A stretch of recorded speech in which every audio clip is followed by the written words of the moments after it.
I want to talk about how to combine the melody and chords together and give you a few kind of step-by-step tips on how to combine the melody and the chords at the same time. So the first thing you want to do is select a good tune. Select something that's popular and something that you're going to enjoy playing and you think your audience is going to enjoy hearing.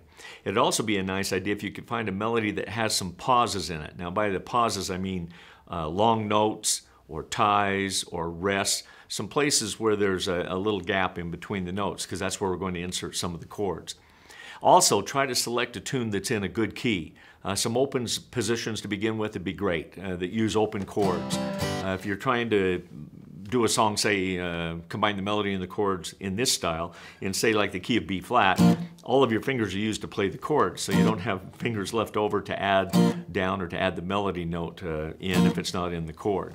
So open chords in a good key that would be great, down in first position for now would be good.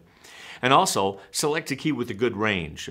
Don't select a piece that has maybe a melody note that's going to go here and then way up here, because for right now, we don't want to be using the chords up too high. We want to be playing them down a little bit lower. Now, you should be able to play just the melody by itself. Now, I'll give you an example. Here's an example of the tune Wildwood Flower. This is a good old standard tune. And the first thing I want to do is just play the melody. So,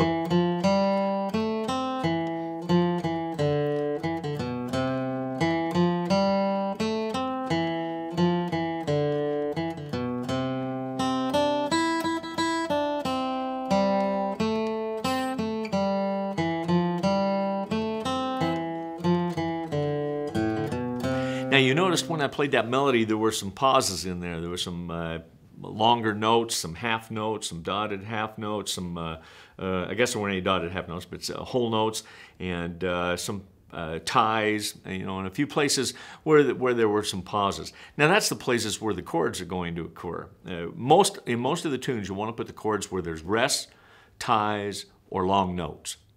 Now a really important rule here is you want to hold the chords as much as possible.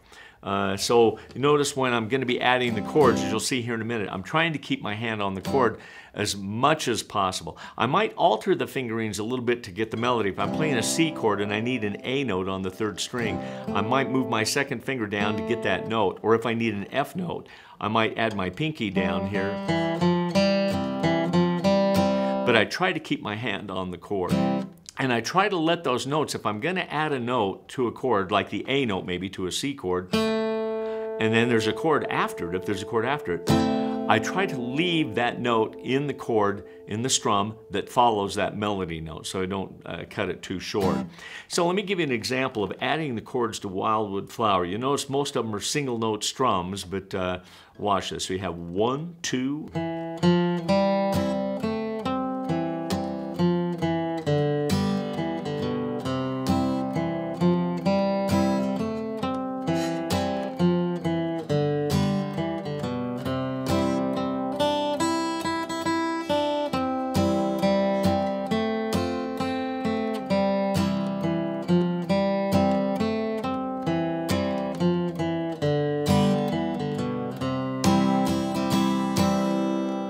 Now notice where I had a little bit more time, like in the next to last measure, I had some more time to strum. I had 3 beats, so I could go down, down, up, down. Also, if you wanted to get a little bit fancier with this, instead of just going down, I could go down, up for each one of those single strums.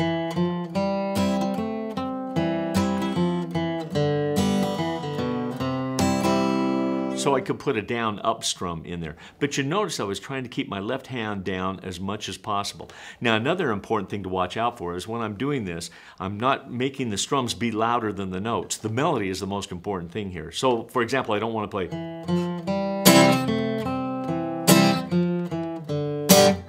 Just the opposite. I want the melody.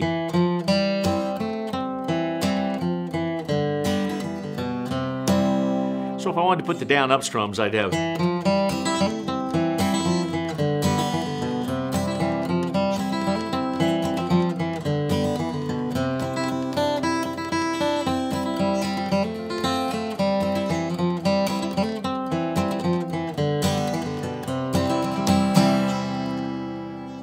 So I've put the melody inside of the chords, tried to hold the chord as much as possible. Now another example of this would be playing Amazing Grace in 3/4 time. Same rules would apply. In Amazing Grace, like I said, I'm in 3/4 time, but I put the strums in the same places. And again, I just play the melody. By the way, this is a good key. I'm in G, nice open chords, and the melody notes open strings some of the time, and it's right around the chords. So I have the melody.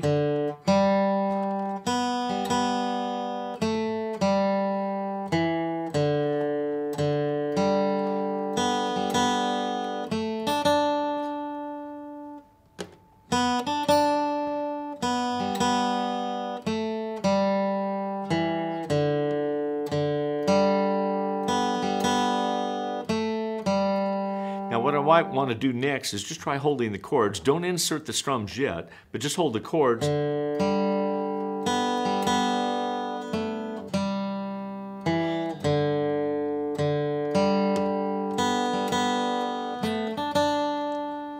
So I can see where the melody is going to be around the chord. Now the next thing, insert the strums. Every time I have an extra beat, if I had a half note, instead of waiting on the second beat, strum the chord.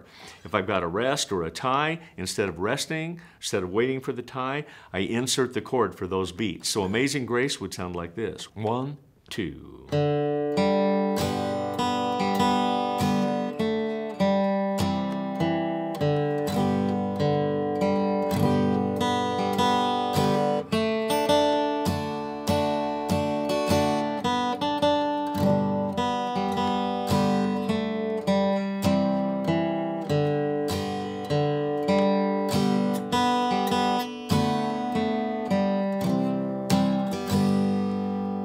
Now you'll notice in measure 9, when I played the G chord and the D note came into the G chord, I took my finger off the first string on the G and put it on the second string to get the melody note D, and then I left it there for the strum.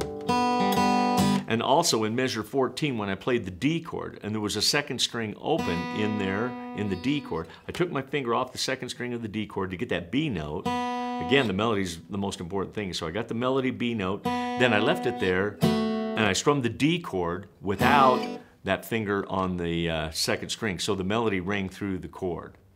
Again, try to keep the melody louder than the chords. But this will give you some ideas on how to insert a melody in the chords. And this can be played flat pick style. You can also do it with your thumb playing the melody and do the strum with your fingers. There are some really famous bluegrass players that play that way. But it's a good way to start combining the melody with the chords.